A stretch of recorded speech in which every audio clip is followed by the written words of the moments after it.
Dans cette vidéo, je vais te parler du projet Casper. J'ai choisi ce projet pour plusieurs raisons. La première, c'est que c'est un projet ambitieux avec une réelle utilité. J'en ai déjà parlé dans une vidéo cette semaine. Il y a une communauté, il y a beaucoup de partenaires, et lorsque tu tapes Casper sur Google, il y a beaucoup d'articles qui disent que c'est un super projet avec un token qui risque d'exploser dans les prochaines années. Toutes les variables semblent réunies pour attirer les investisseurs. La deuxième raison de ce choix, c'est que je vais pouvoir te parler de tokenomique d'un token. Alors qu'est-ce que la tokenomique? C'est tout simplement l'économie d'un token. Et un bon investisseur doit vérifier cette économie du token avant de prendre sa décision d'investir. Et grâce à ce projet, je vais pouvoir apporter des notions de déflation, mais aussi d'inflation du token. Nous verrons aussi l'importance de la distribution des jetons, et cela fait partie du processus d'apprentissage que je souhaite mettre en place avec les différents contenus que je propose sur cette chaîne YouTube. En résumé, nous allons voir quelles sont les conséquences sur l'économie d'un token lorsqu'il est inflationniste ou déflationniste. Et je vais me servir de ce projet Casper comme support pour vous expliquer ça. Bonjour les amis et bienvenue sur la chaîne Tutoc. Avant toute chose, il va falloir définir qu'est-ce que l'économie d'un token. Et je pense qu'on peut le comparer au système monétaire de l'économie. En effet, la politique monétaire est gérée par les banques centrales. Et en fait, le rôle des banques centrales, c'est de prendre des mesures pour pouvoir équilibrer l'économie, pour que l'économie ait un sens. Et tout simplement pour équilibrer l'offre et la demande. Et en fait, ils vont prendre des mesures suivant la période économique où on est actuellement. Ils vont regarder plusieurs critères. La croissance, est-ce qu'on est en croissance ou en décroissance? L'inflation, est-ce qu'on est en inflation ou peu d'inflation? Et suivant la période économique où on est, ils vont prendre des mesures d'impression de billets, de montée ou de descente de taux d'intérêt, etc. Tout cela dans un but de toujours équilibrer l'offre et la demande. En matière de crypto-monnaie, c'est différent, car il faut savoir que la politique monétaire d'un token est définie directement dans le code, ce qui le rend vraiment transparent. Et avec de l'expérience, on peut donc avoir une bonne idée de comment va se comporter le token dans le temps. Alors bien sûr, les projets pourront aussi prendre certaines mesures. Par exemple, brûler des tokens pour réduire la total supply. Mais le cœur de la politique monétaire est vraiment gravé dans le token. Avant de rentrer dans le vif du sujet, il va falloir aussi bien définir qu'est-ce que l'inflation. Car je pense qu'il y a encore beaucoup de personnes qui font des erreurs lorsqu'on évoque ce sujet. La plupart du temps, les gens pensent que l'inflation génère une montée des prix. Et ce n'est pas la vraie définition. L'inflation génère une baisse de la valeur de l'actif. En résumé, s'il y a de l'inflation et si tu fais tes courses toujours pour le même montant de 100 dollars, et ben avec les 100 dollars d'aujourd'hui, tu pourras acheter moins de produits que les 100 dollars que tu avais hier. Parce que la valeur du dollar a été dépréciée à cause de l'inflation. Il est important de bien comprendre que l'inflation ne génère pas la montée des prix des produits et des services. Et je pense que c'est normal qu'il y ait de la confusion parce que dans la période actuelle, on voit bien qu'on a de l'inflation et en plus, les prix des produits et des services augmentent. Et donc, on met tout ça sur le dos de l'inflation. Alors, c'est vrai que tout est lié. Si l'inflation est là, bien sûr que forcément, il va y avoir des conséquences de montée des prix. Mais ce que j'essaie de bien faire comprendre, c'est de bien séparer l'inflation et la montée des prix. Alors l'inflation vient de quoi? Eh bien, pendant la période du Covid, on le sait, donc les entreprises étaient en difficulté, les gens étaient confinés et donc les gouvernements ont imprimé des billets. C'est comme si on rajoute des actifs dans la total supply. C'est comme dans un projet en crypto-monnaie où on rajoute des tokens dans sa supply. Et ils ont fait ça justement pour essayer de sauver les entreprises, pour que les gens puissent quand même consommer, parce que des gens ont perdu leur travail, etc. Donc, l'inflation vient de ça. On rajoute des actifs dans la total supply et donc c'est la valeur de cet actif qui baisse. Ce qui veut dire qu'au même prix, on peut en acheter moins. Et pour la montée des prix qu'on voit actuellement, eh ben, ça provient aussi de la période de Covid. Parce que rappelez-vous, on a été confinés, on n'a pas pu consommer. Et en plus, aux États-Unis, tous les ménages ont reçu des chèques pour pouvoir consommer quand même. Mais les gens n'ont pas pu consommer. Les commerces étaient fermés, les usines étaient fermées. Et donc la demande a forcément chuté. Une fois que le confinement était terminé, ben, les gens ont voulu consommer. C'est comme s'ils sortaient de prison, les gens se sont mis à consommer. Et la demande, elle a explosé. La demande, elle était énorme. Les gens voulaient consommer, ils sont partis en vacances, ils ont acheté des choses qu'ils n'achèteraient pas en général. Il y avait ce besoin de consommer. Et la demande, elle a explosé. Et bien sûr, l'offre, elle n'a pas suivi. Parce que les usines étaient au ralenti, parce qu'il y a eu en plus des problèmes de matières premières, de semi-conducteurs. Et quand la demande explose et que l'offre ne peut pas suivre, bah forcément, c'est une montée des prix. C'est logique, c'est exactement comme dans les marchés financiers. Lorsqu'il y a beaucoup de demandes, le prix va augmenter. Alors je ne sais pas si cette démonstration est très claire et si elle est facile à digérer. Mais ce que j'essaie de faire comprendre, c'est qu'il faut vraiment séparer ces deux événements. Un, l'inflation, qui fait donc baisser la valeur de l'actif, et l'offre et la demande, qui va vraiment avoir une conséquence sur le prix de l'actif. Si la demande explose, le prix augmente. Si la demande passe sous l'offre, le prix va baisser. Bon, je pense qu'on va continuer et de toute manière, je reviendrai sur toutes ces notions à fur et à mesure de la vidéo. Allez, on va revenir sur des choses un peu plus concrètes. J'ai ouvert CoinMarketCap et j'ai choisi le token Casper. Alors j'espère que je n'ai pas trop perdu de monde car lorsqu'on parle de choses un peu techniques, généralement les gens ils zappent. Alors pour les plus courageux qui sont encore avec moi sur cette vidéo, je vous dis bravo. Et de toute manière, là, si vous n'avez jamais étudié la tokenomique d'un token, vous allez apprendre beaucoup de choses. Alors je vais y aller quand même doucement car là je suis en train de donner beaucoup d'informations en même temps et peut-être que cela ne va pas être vraiment productif. Donc on va y aller vraiment doucement, step by step, et je reprendrai toutes ces notions dans des prochaines vidéos. Il ne faut pas s'inquiéter, même si vous ne comprenez pas tout, vous allez comprendre certaines choses et ça va vraiment vous servir en tant qu'investisseur. Donc, première chose à regarder lorsqu'on arrive sur le cours d'un token, bon, c'est son prix, ça, ok, ça vous le savez le faire, et c'est généralement une des seules choses que vous regardez, pour la plupart en tout cas. Allez, on va voir le premier indicateur important, c'est le market cap. On entend souvent parler du market cap et je dirais même qu'il faut vous habituer à regarder cet indicateur. Il faut mieux regarder le market cap plutôt que le prix. Parce que finalement, le prix, il va nous servir que lorsqu'on va acheter un token.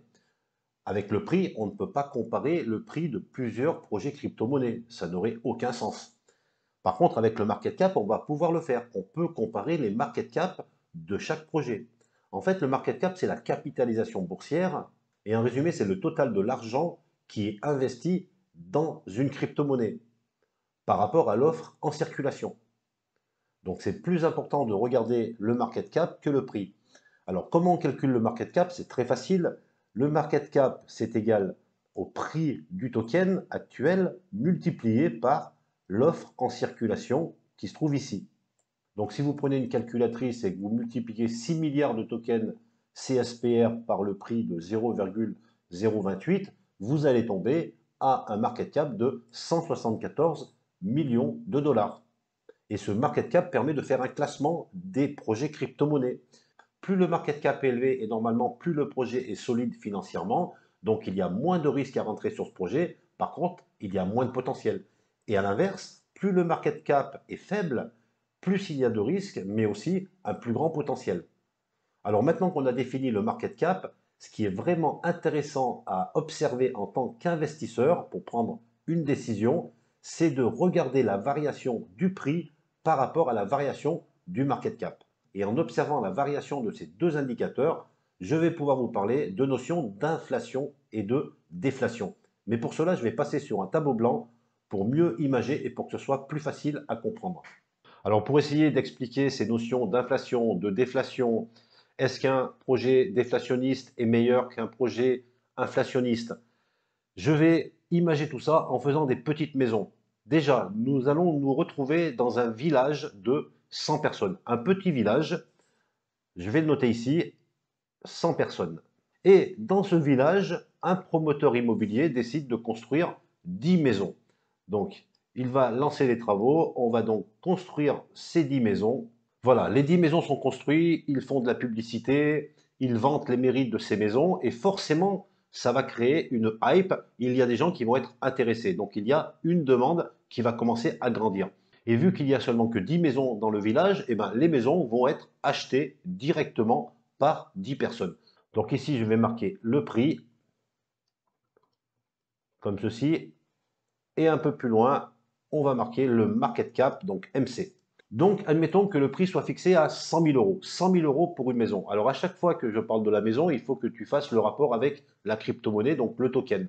Donc, 100 000 euros la maison, ce qui reviendrait à dire 100 000 euros le token. Alors, je vais noter ici, la maison vaut 100 000 euros. Et donc, si je souhaite maintenant calculer le market cap, donc c'est la valeur totale de l'argent dans le projet, eh ben, c'est 100 000 euros par maison. 100 000 euros multiplié par 10, le market cap va être de 1 million d'euros. Donc jusqu'à là, rien de compliqué. Alors au fil des semaines, des mois, des années, il y a des gens qui vont vouloir revendre pour faire des plus-values. Donc ils vont revendre leur maison et vu qu'il y a toujours autant de demandes, il y a encore 100 personnes et pas une maison de plus. Donc les gens vont pouvoir revendre leur maison plus cher. Et on va dire qu'au bout d'un certain temps, un vendeur vend sa maison 500 000 euros. Donc le nouveau prix du token, ou plutôt de la maison, va passer à 500 000 euros. Donc la variation du prix est x5. Au sujet du market cap, on va le calculer. Donc la maison vaut 500 000 euros, multiplié par 10, ça fait donc 5 millions d'euros que je note ici. Et donc si on regarde la variation du market cap, il est aussi de x5. Donc là, c'est la première notion. La variation du prix est égale à la variation du market cap. C'est identique.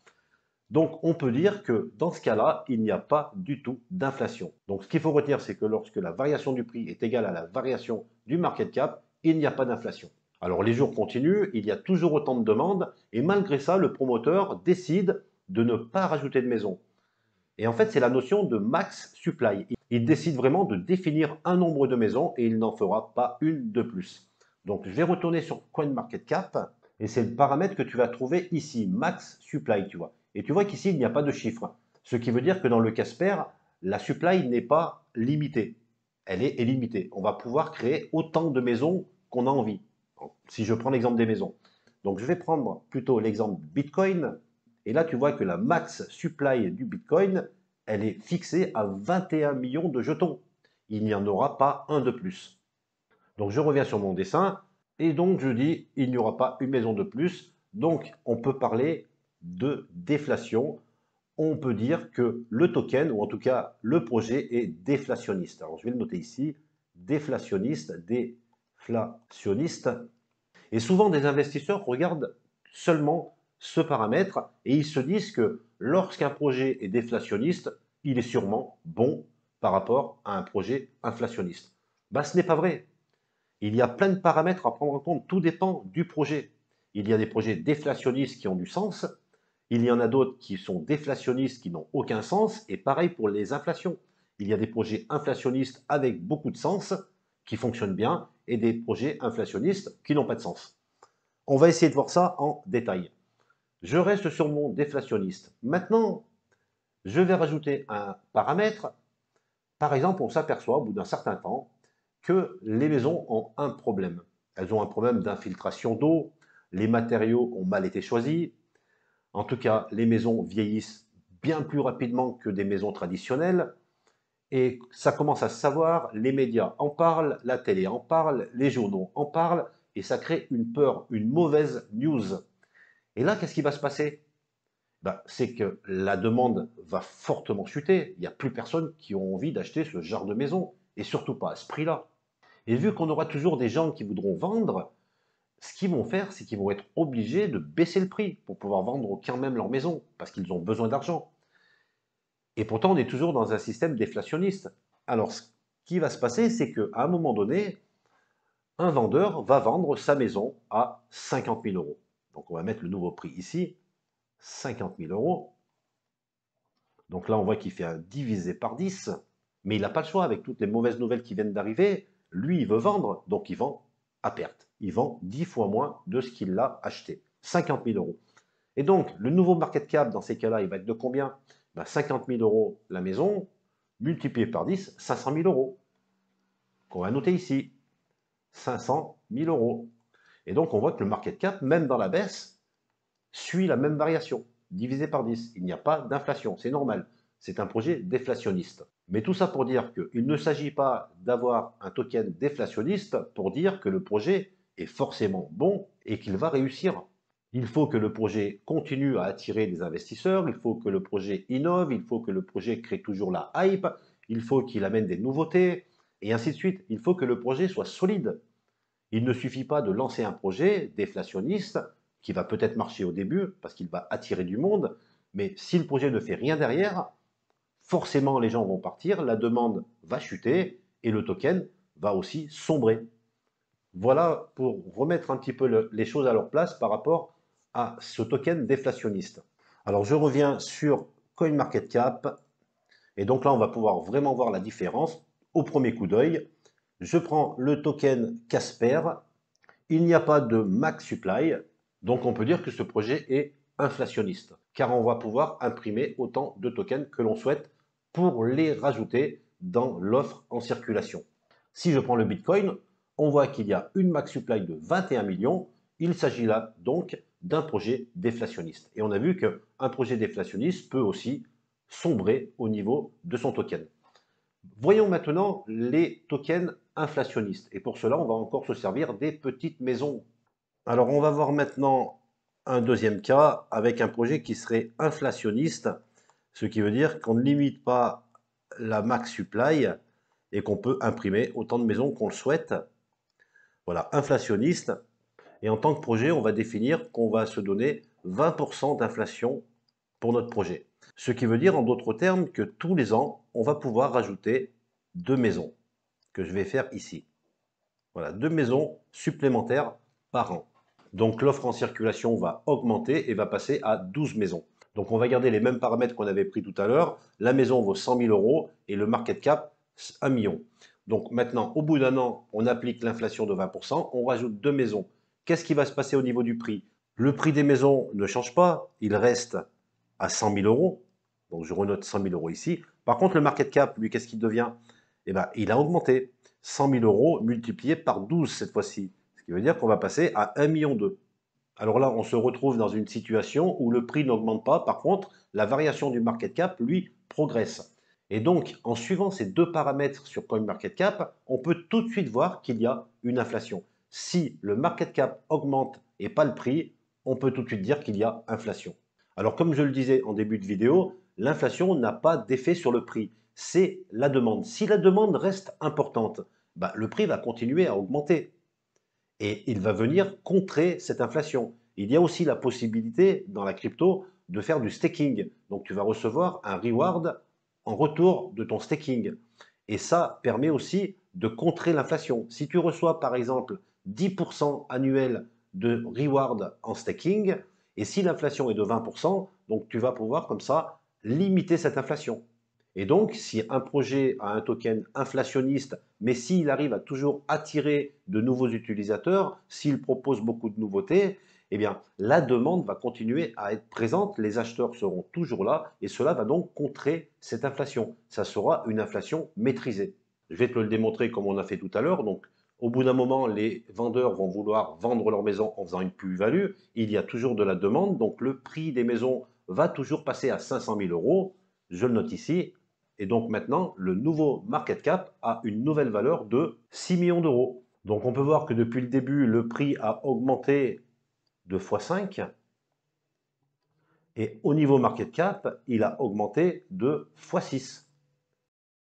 Alors on peut conclure que si la variation du prix n'est pas égale à la variation du market cap, ou encore mieux, si la variation du market cap est supérieure à la variation du prix, c'est simplement parce qu'il y a une inflation. C'est l'inflation seulement qui fait monter le market cap et pas l'offre et la demande. Car s'il y avait une hausse ou une baisse du prix par rapport à l'offre et la demande, eh bien la variation du prix serait la même que la variation du market cap. Ça, je vais pouvoir aussi te le démontrer. On retourne sur le tableau blanc. Allez, on va prendre le même scénario que tout à l'heure. Une mauvaise news, les maisons sont mal construites, il y a un gros problème, ça sort dans les journaux et là, la demande s'écroule complètement. Et donc, en s'écroulant, effectivement, ça va faire chuter le prix des maisons, car comme tout à l'heure, il y a des vendeurs qui vont vouloir quand même vendre, et pour pouvoir vendre, ils vont baisser le prix de la maison, et on va dire que la maison va revenir à un prix du début, d'ailleurs, on va dire 100 000 euros. Donc la maison chute complètement, 100 000 euros, ça fait un divisé par 5 par rapport au prix juste avant. Par rapport au market cap, qu'est-ce qui va se passer maintenant? Eh bien, on va calculer 100 000 euros, 12 maisons, on en arrive à 1,2 million. le market cap, il est là. Et si on calcule la variation de son prix, ben on voit bien qu'il fait aussi un divisé par 5. Et là, ça démontre bien que s'il y a une hausse ou une baisse du prix par rapport à l'offre et la demande, eh bien, la variation du prix et du market cap sont identiques. Donc, en tant qu'investisseur, en suivant seulement ces deux paramètres, le prix et le market cap, et en regardant la variation entre les deux, on peut avoir une mine d'informations. On peut voir si le market cap augmente par rapport à l'inflation. On peut voir tout de suite s'il y a une inflation sur le token. On peut voir si c'est l'offre et la demande qui fait monter ou descendre le prix ou le market cap. Toutes ces informations peuvent être prises directement en regardant ces deux paramètres. Nous allons maintenant évoquer un dernier cas, car je pense qu'après il y aura vraiment trop d'informations, qui est le cas où le prix baisse et le market cap, lui, va augmenter. Qu'est-ce qui se passe dans ces cas-là? Quel est ce phénomène qui peut faire monter un market cap et faire chuter le prix? On va voir ça de nouveau avec nos petites maisons sur le tableau blanc. Alors juste avant, pour conclure avec l'exemple qu'on vient de voir, on peut donc constater qu'il peut y avoir des projets avec des tokens inflationnistes, mais qui sont maîtrisés, donc l'inflation est maîtrisée, et finalement l'inflation va être contrée par soit du staking, soit avec beaucoup de personnes qui continuent à acheter, une pression acheteuse qui va faire que finalement, on va pouvoir quand même gagner de l'argent dans un projet avec un token inflationniste. Et là, j'insiste beaucoup parce que vous verrez souvent des personnes qui vous disent, dès que c'est inflationniste, forcément, le prix va tomber vers zéro. Non, il s'agit toujours du projet, la valeur fondamentale du projet. Qu'est-ce que le projet propose? Est-ce qu'il y aura toujours de la pression acheteuse? C'est ça qui va déterminer la réussite du projet. C'est les acheteurs qui vont faire en sorte que le prix monte. Et maintenant, pour terminer, on va passer au troisième cas. Bon, j'espère que vous êtes encore un petit peu nombreux à me regarder sur la vidéo. Ça, c'est pas sûr. Si ça se trouve, je suis tout seul. Mais c'est pas grave. Alors, on va rester sur donc un token inflationniste. On va rester sur une inflation de 20%. Ça, c'est ce que le projet va afficher. Maintenant, il peut y avoir d'autres sources de création de tokens ou là de création de maisons. Et dans ces sources, on va retrouver par exemple les mineurs pour la crypto-monnaie, où là, on va peut-être vouloir récompenser les personnes qui ont construit les maisons. Et on va leur dire, vu que vous avez bien travaillé, eh ben, vous allez pouvoir acheter des maisons moins chères, mais par contre, on les livrera seulement dans un an ou dans 2 ans. C'est ce qu'on appelle une période de vesting.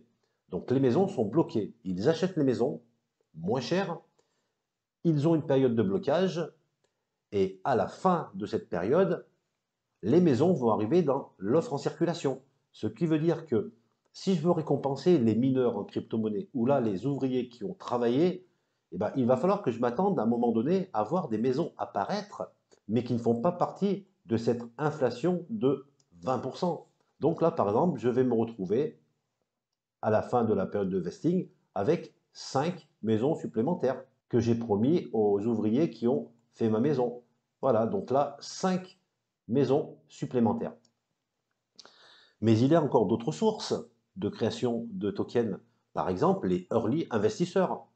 Donc là, c'est des gens qui ont cru au projet dès le début, des gros investisseurs, partenaires peut-être, qui ont aussi acheté des maisons pas chères. Et on leur a dit aussi, il y a une période de blocage, une période de vesting, et lorsque la période sera terminée, tu recevras aussi ta maison. Et donc, toutes ces maisons ou tous ces tokens vont arriver un moment dans l'offre en circulation. Et là, généralement, les gros investisseurs, c'est des gros montants. Eux, ils achètent beaucoup de maisons. Et là, on risque de voir arriver encore plein de maisons supplémentaires. Et peut-être, alors je ne vais pas faire les maisons parce que c'est trop long, peut-être 50 maisons supplémentaires qui vont arriver. Et ensuite, il y a toutes les ventes privées, publiques, les ICO. Là, c'est la même chose. Il y a des gens qui vont acheter, donc au début du projet, au launchpad, ils vont acheter des maisons avec des périodes de cliff et de vesting. Et toutes ces maisons vont arriver sur le marché. Donc, ça va faire encore des maisons qui vont arriver. Peut-être 100 maisons supplémentaires. Et là, on se rend compte qu'il va y avoir un réel problème. Et pourtant, l'inflation est toujours de 20%, l'inflation annoncée. Mais là, on se retrouve dans une inflation qui est plus maîtrisée du tout.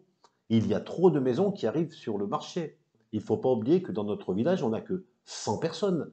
Et là, on se retrouve avec 250 maisons peut-être. Et là, qu'est-ce qui va se passer? Eh bien, l'offre va passer au-dessus de la demande. car il n'y a que 100 habitants, et là on se retrouve avec 250, 300 maisons. Donc le prix de chaque maison va complètement chuter. Il n'y a plus assez de demandes. Il y a vraiment trop de maisons dans le village. C'est une inflation qui est complètement non maîtrisée. Et au niveau du prix et du market cap, qu'est-ce qui va se passer? Eh bien, on va le calculer. Il y a tellement de maisons que son prix a complètement dégringolé et on en arrive à 10 000 euros la maison. Donc c'est un divisé par 10. Et le market cap, qu'est-ce qu'il va faire? 10 000 euros la maison, et on va dire qu'il y a 300 maisons. Eh bien, le market cap, lui, va passer à 3 millions d'euros. Donc, le market cap va augmenter. Et là, on se retrouve dans la situation où le prix du token descend et le market cap, lui, augmente. Et ceci est dû à une inflation qui est complètement mal maîtrisée et qui est dangereuse.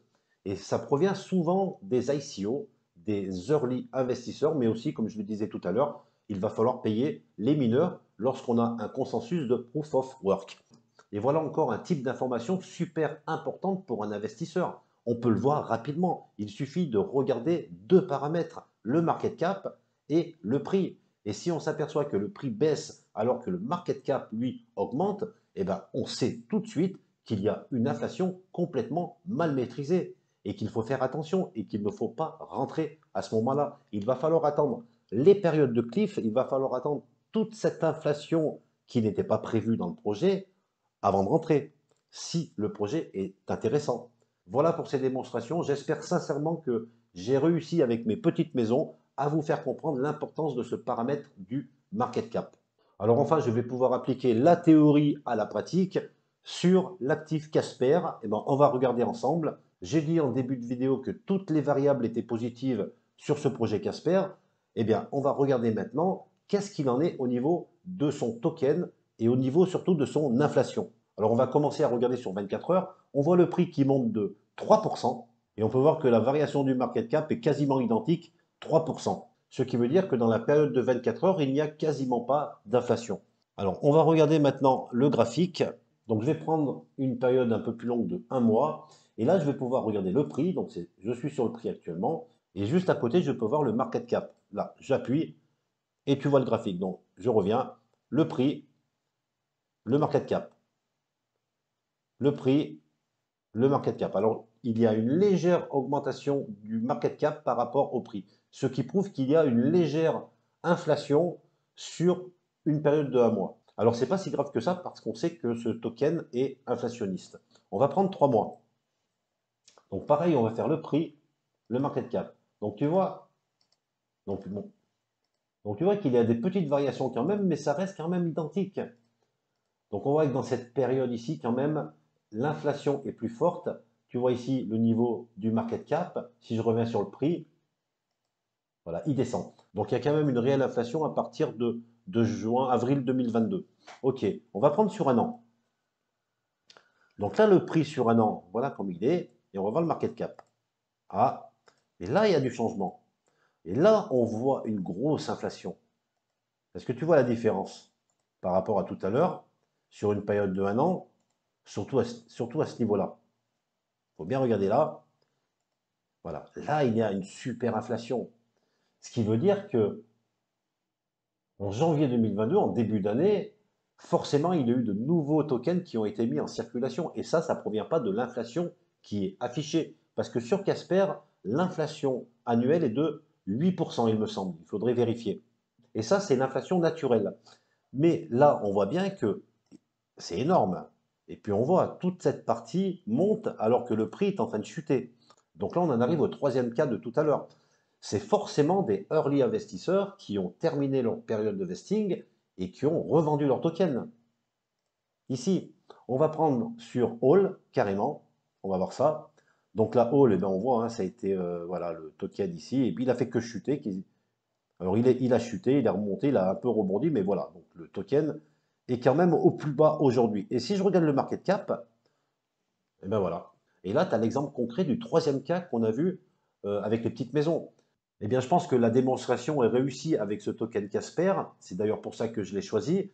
Et on voit bien que des early investisseurs ou des personnes qui ont participé à l'ICO ont ajouté des tokens dans l'offre en circulation. Et donc, ça crée une inflation qui est plus maîtrisée du tout. Ce n'est plus une inflation de 8% et ça fait complètement chuter le prix et monter la market cap.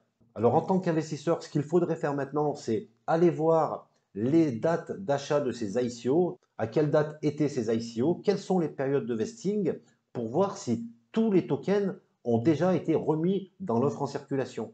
Voir s'il n'y a pas encore des périodes de vesting qui peuvent donc nous amener encore des tokens dans ce projet. Mais voir aussi quelles sont les périodes de vesting et de cliff des early investisseurs. Est-ce qu'il y a des périodes de blocage et de vesting sur les tokens qui ont été distribués à la team, par exemple, ou aux influenceurs? Voilà. En fait, c'est tout un travail de recherche qu'il faudrait faire maintenant pour savoir si on peut rentrer dans ce projet Casper. Encore une fois, ce projet Casper est énorme. Il a une utilité de fou. Toutes les variables sont positives, mais il y a une incertitude au sujet de cette inflation. Est-ce que cette inflation va revenir à 8% seulement naturel? Et dans ces cas-là, le projet pourrait vraiment décoller au niveau investissement. Nous pourrions investir avec certitude, mais avant cela, il va falloir vraiment se renseigner sur toutes ces périodes de vesting, comment a été distribué ce token. Voilà pour cette vidéo. J'espère que vous êtes encore quelques-uns à regarder. J'espère que je n'ai perdu personne. J'ai essayé de faire de mon mieux. Malgré ça, la vidéo, encore une fois, est très longue, mais je ne sais pas comment faire pour réduire des vidéos et vous apporter autant d'informations. Il est important de liker la vidéo, de t'abonner, de regarder la vidéo en entier. Même si tu n'as pas le temps, laisse tourner la vidéo, c'est important pour l'algorithme de YouTube. S'il te plaît, c'est la seule action que je te demande en contrepartie de toutes ces informations très précieuses. Sur ce, je vous dis à très vite pour de nouvelles vidéos sur la chaîne Tutoc.